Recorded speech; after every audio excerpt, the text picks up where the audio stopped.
absolute game changer. Tribe 9 coming out February 20th globally is already huge news.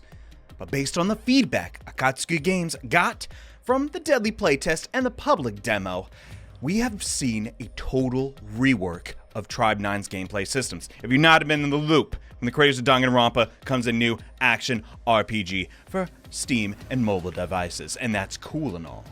But after the second demo, didn't exactly make the best impression. We made a video about the controversial stamina system. And oh boy, we don't just got one live letter full of updates. We got two. We have two letters from director Soejima, and I'm gonna recap it all, because reading in 2025, what am I, poor? But in about half a year, Tribe 9 is basically completely transformed. Here's a brief rundown of what's going on. The controversial stamina system, which in the last update, you could dodge up to 3 times. You ran out of stamina, you're basically defenseless. This had a big issue because melee-focused characters could still have a defensive option. Oh, if you're out of dodges, well, at least you have your deflector move, or parry. Well, that has been completely reworked. Additionally, the game was centered around cooldowns, but now Tribe 9 is going for a light attack, heavy attack system that works with the stamina bar in, I believe, a far superior fashion. They say in the director commentary, this is a fast-paced killer action RPG, and having to look down at when your cooldowns are up, you're gonna get hit. So all of the gameplay is centered around your character. And now when you use a normal attack, you'll see it doesn't eat up any stamina. When you use a heavy attack, you get a strategic move activated, like you can use it, and also it does a lot of break damage to the opponent. And when the enemy's broken, you get to do something. We'll get into it, but yeah, there's a lot to take in. Frankly, I am used to cooldown systems. I didn't see a problem with it, but this seems so much more promising. I will say though, we're never gonna beat the Gacha Souls allegations, but at this point, if they could just put like a Dark Souls Gacha, like why would I not play that? Let's keep it real. The ring slaps. All right, moving on. Enough game comparisons. Strategy skills. So before, these were just, as I mentioned before, hey, the skill's up. Use it off cooldown. There was not a lot of thought put into it. At best, you would save your deflector moves for, some trouble, right?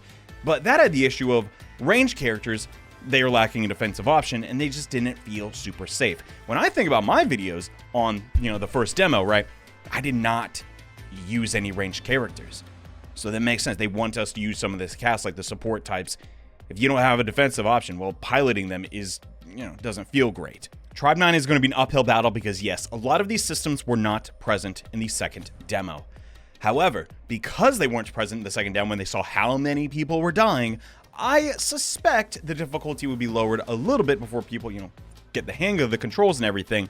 But also they've added some very much needed quality of life. And I say like necessary quality of life. So you can dash mid-battle and you actually recover stamina. So when you evade one time, that takes a big chunk of your stamina, sure. But then you can dash after you double press the button. So you can move around the opponent and move around the battlefield. Specifically with the shark boss fight, sometimes it will spawn on the other side of the screen, and it's like, well, I'm not going to sacrifice my stamina, put myself in, danger to get close to it. So it's a lot of downtime. You don't want downtime in the world of gacha games, right? Because it's a very competitive market.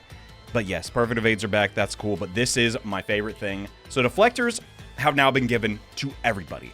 It's a very, feast or famine ability, but you cast, like, I guess half of your stamina to do a lot of break damage to the opponent and just like a good chunk of damage. And you also survive the hit.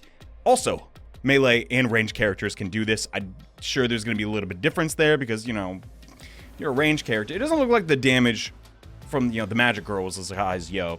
Kind of speculating here, but this really sets the skill ceiling high. I don't even need a dodge. I'll get a perfect counter every single time. I'm that type of player, a god gamer. Not trying to gloat, I'm just saying. So the fact they're catering to us is nice. And they just say, like, straight up, it is not necessarily needed for all forms of gameplay. If you can do perfect parries, do not stress it. The game is totally beatable without it. But it will speed some things up if you're a pro and you practice. I dig that.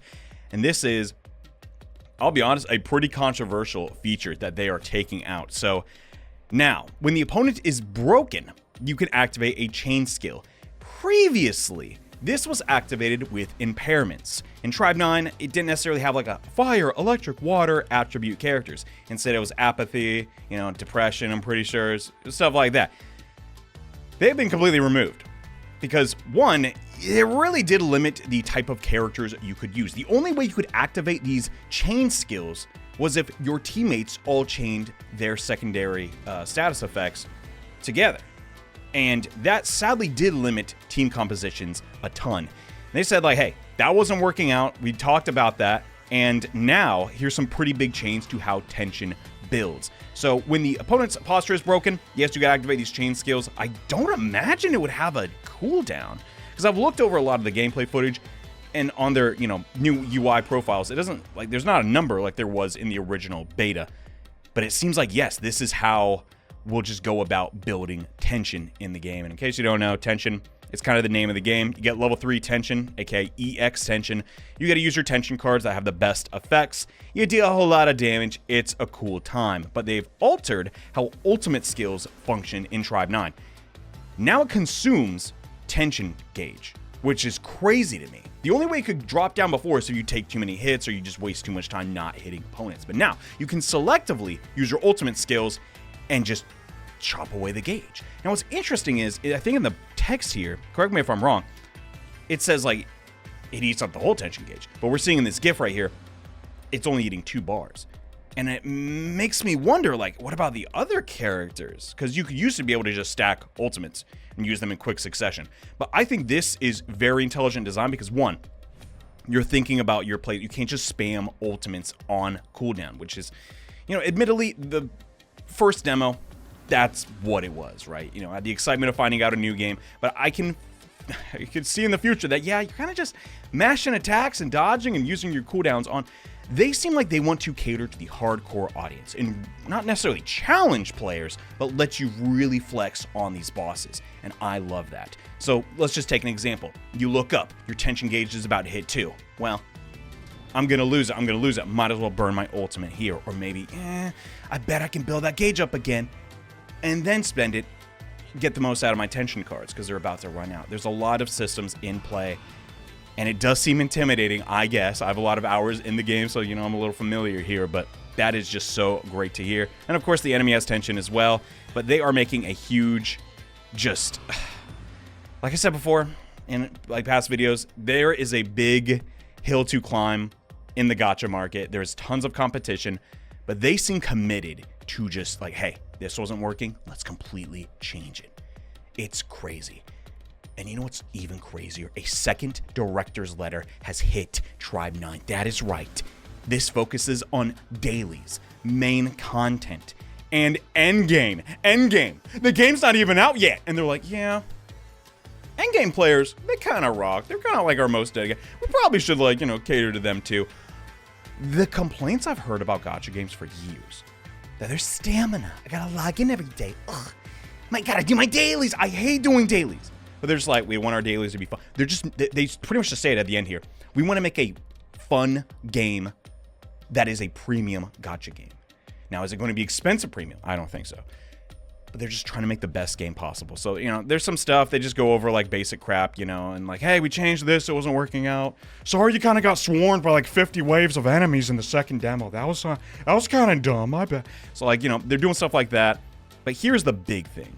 The rifts, which I believe were called dungeons before. I kind of like this name a lot more. So essentially, these are places where, yes, you get training materials like a domain, like a dungeon, whatever, but they don't take stamina. That is right. Tribe 9 is a stamina-less game. How is this going to work? How is this going to play? I'm still not in the demo. Hey, y'all got my phone number.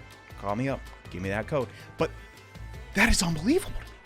People have been, oh man, I'm gonna miss out, crud. I don't like that aspect of gacha games. I like testing my teams against powerful opponents and seeing what new characters they add to the game. My fear is, are they going to be able to keep players' attention because you don't have to log in at 4 p.m. every day or whatever. There's also been a gigantic change to the artifact equivalent of Tribe 9, the Paitamon. All right. Point is, they no longer need to be leveled up. If you find a new artifact or, Paitamon compatible monster or whatever they're called, you actually can just use it right away. That is unbelievable to me. Oh, dang, I got a tier above what I've been using. Oh, dang, I wonder how this combination works. I'd like to test that out, but I'd lose so many materials. That is next level. God dang, I want this game to be a generational success because they're just like, well, this isn't fun. But the problem is, like, can they get people in and can they get people to whale? Because I know people that play these games that are like, well, you know, I gotta spend so I can farm this domain more. That is not fun. It is fun to get characters, not to farm domains all day, all right? Oh my God, whoa, I didn't even see that. Who is that? Okay, I guess if we're gonna talk about monetization, this is how they're going about it. Cost you, oh my God. That is a fire outfit though. Oh my goodness. Well, skins, I mean, they make loads of money, but dude, I guess some of these are just gonna be like unlockable for free. I mean, it's just pal swaps. Why not? Dude, that is cool. And he's got his like 1.0 or like, you know, his before the time skip outfit. This is so rad. This character was really cool in the beta, but dude, this outfit, dumb. Oh my God, look at her. Okay, then now there's just glitch. What? That's a 2-star, bro. He's looking like the main villain. Okay. It's almost like a toxic relationship. I can't leave to play Tribe 9 even though it's objectively better. I gotta do my days in this other game that take 50 minutes. You know, that crap. But until the game is actually out, we will not know for sure. All I will say is, this is looking like a huge update. And frankly, the stamina system, I mean, that's just the right play, right? And it really gives this game its own identity. Will it be too hard? Will it be too punishing? I don't know. Guess we'll find out. Until next time, thanks for watching. See you next video. Bye.